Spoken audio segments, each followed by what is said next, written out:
امریکہ اور چین کے وزیر دفاع کی سنگاپور میں ملاقات۔ اسپین نے یروشلم کے غسل خانے پر اسرائیل کی پابندی مسترد کر دی۔ انڈیا میں شدید گرمی سے ہلاکتیں، عدالت کا ایمرجنسی نافذ کرنے کی ہدایت۔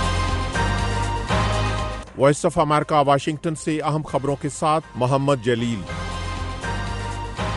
امریکہ کے وزیر دفاع لارڈ آسٹن نے جمعے کو سنگاپور میں اپنے چینی ہم منصب سے ملاقات کی ہے۔ یہ ملاقات سنگاپور میں منعقدہ شانگری-لا ڈائیلاگ کانفرنس کے موقع پر ہوئی۔ گزشتہ سال نومبر میں صدر جو بائیڈن اور صدر شی جن پنگ کے درمیان ہونے والی ملاقات کے بعد امریکہ اور چین کے درمیان پہلی اعلیٰ سطح کی براہ راست بات چیت ہے۔ امریکی حکام کے مطابق آسٹن نے تائیوان کے قریب چین کی فوجی سرگرمیوں پر تشویش کا اظہار کیا ہے۔ ادھر چین کی وزارت دفاع کا کہنا ہے کہ اس موقع پر بیجنگ نے واشنگٹن کو خبردار کیا کہ وہ چین اور تائیوان کے معاملے میں مداخلت سے باز رہے، تاہم دونوں فریقین نے باہمی فوجی رابطوں کو برقرار رکھنے کو اہم قرار دیا۔ اس ملاقات میں یوکرین اور غزہ کی صورتحال کے بارے میں بھی بات چیت ہوئی۔ سنگاپور میں شانگری-لا ڈائیلاگ کا اجلاس جمعے سے اتوار تک جاری رہے گا، جس میں امریکی اور چینی وزیر دفاع بھی خطاب کریں گے۔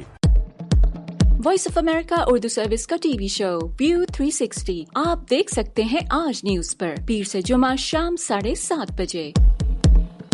اسپین نے اسرائیل کی طرف سے یروشلم میں واقع قونصل خانے کی سرگرمیوں کو محدود کرنے کے فیصلے کو مسترد کر دیا ہے۔ اسپین کی طرف سے فلسطین کی ریاست کو تسلیم کرنے کے بعد اسرائیل کی وزارت خارجہ نے یروشلم میں اسپین کے قونصل خانے کو کہا کہ وہ 1 جون سے فلسطینیوں کے لیے قونصل سروس بند کر دے۔ خبر رساں ادارے AFP کے مطابق اسپین کے وزیر خارجہ نے جمعے کو ایک مقامی ریڈیو سے بات کرتے ہوئے کہا کہ انہوں نے ایک سفارتی مراسلے میں اسپین کے قونصل خانے پر عائد پابندی مسترد کر دی ہے۔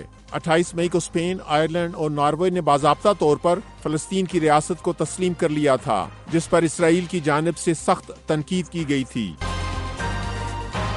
امریکی حکام کا کہنا ہے کہ صدر جو بائیڈن نے روسی سرزمین پر حملوں کے لیے امریکی ہتھیاروں کے محدود استعمال کی اجازت دے دی ہے۔ خبر رساں ادارے ایسوسی ایٹڈ پریس کے مطابق صدر بائیڈن نے صرف یوکرین کے دوسرے بڑے شہر خارکیو کے دفاع کے لیے روس کے اندر امریکی ہتھیاروں کے استعمال کی اجازت دی ہے۔ امریکی عہدیداروں نے نام ظاہر نہ کرنے کی شرط پر کہا ہے کہ روس کے اندر حملوں کے لیے امریکہ کے فراہم کردہ طویل فاصلے کے میزائل کے استعمال پر تاحال پابندی ہے۔ یوکرین نے امریکہ سے استدعا کی تھی کہ وہ اپنے دفاع کے لیے روس کے اندر فوجی اہداف کو نشانہ بنانے کی اجازت دے۔ ادھر روس کے صدر ولادیمیر پوٹن کہہ چکے ہیں کہ روس کے خلاف مغرب کے فراہم کردہ ہتھیاروں کے استعمال سے تنازع پھیل سکتا ہے۔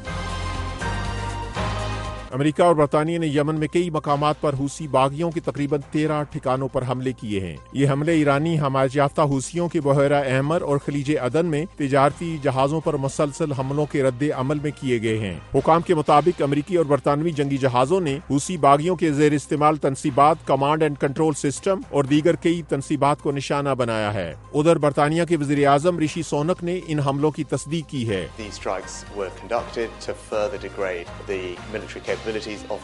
انہوں نے کہا کہ یہ حملے حوثی باغیوں کے بین الاقوامی تجارتی جہازوں پر ہونے والے حملوں کو روکنے کے لیے اپنے دفاع میں کیے گئے ہیں۔ دوسری جانب حوثی باغیوں نے دعویٰ کیا ہے کہ ان فضائی کارروائیوں میں 13 افراد ہلاک ہوئے۔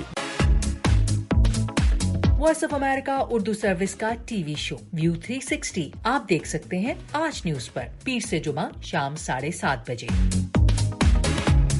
انڈیا ان دنوں شدید گرمی کی لپیٹ میں ہے۔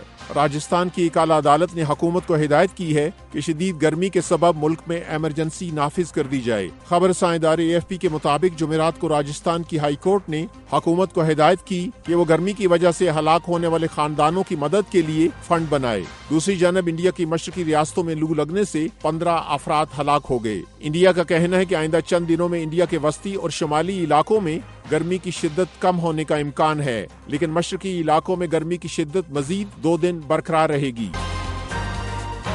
وائس آف امریکہ واشنگٹن کی اردو سروس سے خبروں کا یہ بلیٹن اب ختم ہوتا ہے۔ میں ہوں محمد جلیل اور ایڈیٹر تھیں سارہ حسن۔